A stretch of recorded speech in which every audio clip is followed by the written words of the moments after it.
Have you ever walked into a room and completely forgotten why you went in there? Or stared at your laptop knowing you had something to finish, but your mind is just blank? You're not losing it. You're not broken. You're not alone. What's happening inside your brain during menopause is rarely talked about, but it's real. And no, it's not just age or being a bit distracted lately. It's a deep chemical shift that affects how your mind functions day to day.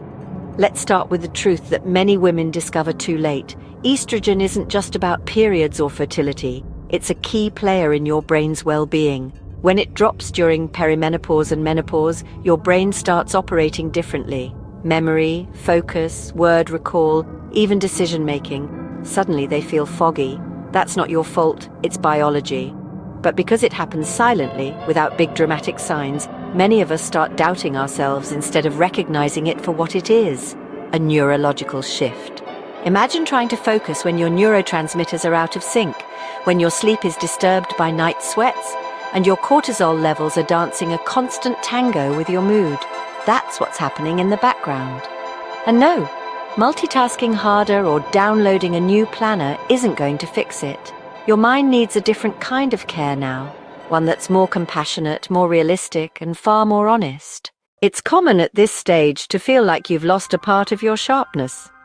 Maybe you were always the organized one, the one who never forgot a birthday, who managed home, kids, work, everything.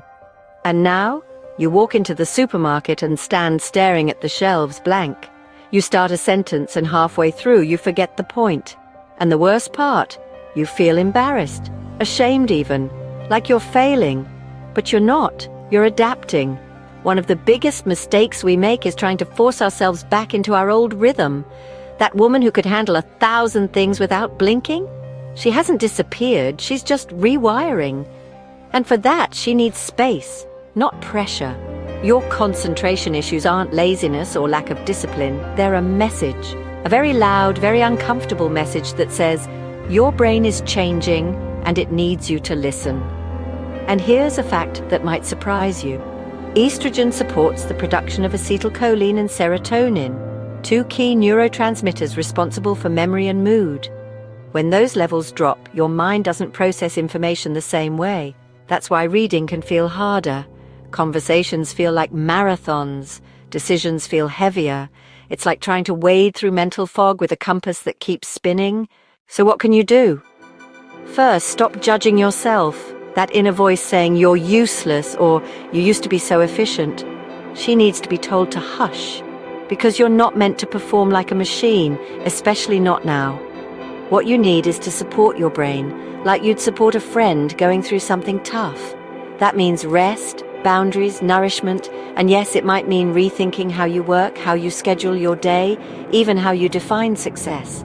It also means being honest about what you're experiencing, not hiding it or minimizing it. If your brain needs a slower pace, give it that. If you forget what you were saying mid-sentence, laugh about it. If your focus fades after 20 minutes, break your tasks into tiny blocks. You're not less capable, you just need different strategies. And please, don't be afraid to talk about this with the people around you, your partner, your team at work, your friends. They may not understand at first, but naming it helps. Saying, hey, I'm in the middle of menopause and it's messing with my focus isn't a weakness. It's a declaration of reality.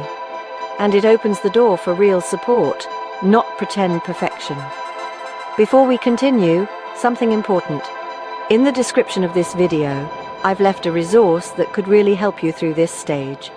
It's something several women are starting to use and are seeing real changes. If you're curious, have a look later. It might be just what you need. And here's the curious thing. It's not that your mind has stopped working. It's that it's too busy trying to adapt. Adapting to a body that's changing, to a routine that no longer fits, to emotions that used to be quiet but now hit like a tidal wave.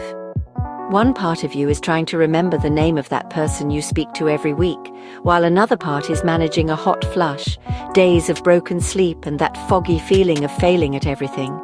It's not that you're distracted, you're in survival mode, and no one told you. What's even sadder is that instead of being kind to ourselves, we punish ourselves. I'm so slow, I'm useless, I can't do this anymore. These things we say without thinking hurt more than the forgetfulness itself. Because it's not just that you forget the word keys, it's that you start to forget yourself. Your strength, your power, the fact that what you're going through doesn't define you. It's simply reshaping you. What almost no one mentions is that your brain needs nurturing too, not just your body. And no, I'm not talking about doing Sudoku or reading more books, though if you enjoy that, lovely. I'm talking about giving yourself permission to pause, to say, I can't do any more today, without guilt, to switch off your notifications, shut the door and just breathe. Because every time you do that, your nervous system calms down.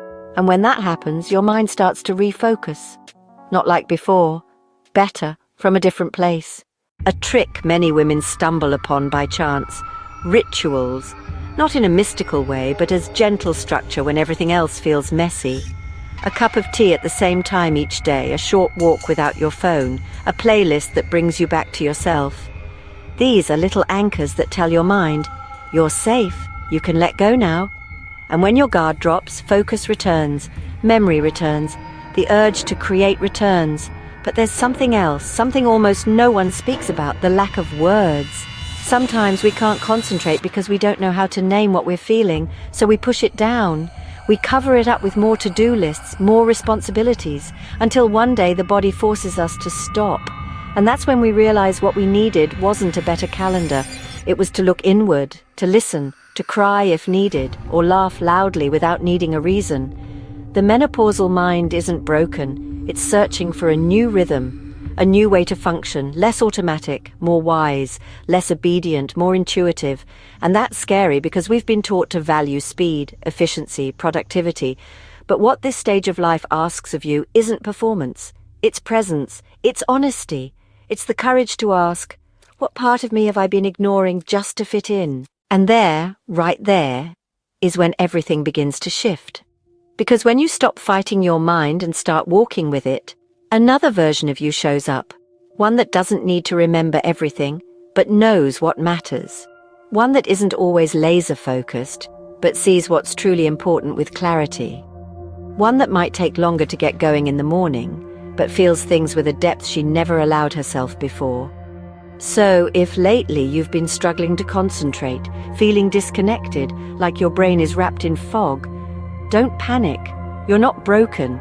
You're not losing anything. You're stepping into a new way of being. And yes, it's uncomfortable at first, but it can also be a doorway, an invitation to stop pushing yourself so hard, to trust your cycles, your pauses, your silences. Because in that quiet space, the one no one else sees, your new clarity is being born. And maybe it's not the kind of clarity that helps you remember every appointment, but it's the one that helps you choose who you want in your life, what kind of life you want to build, what still fits, and what doesn't anymore. And that, in the middle of mental chaos, is a radical act of wisdom. So take a breath, place your hand on your chest, close your eyes and whisper, I'm in process. Because your mind, even in its messiness, is looking after you. It's filtering, it's prioritizing what truly serves you. And even if the world demands focus, speed and certainty, you can choose something else. You can choose to listen to yourself. And from that place, from that raw honesty, everything falls back into place, into its new place.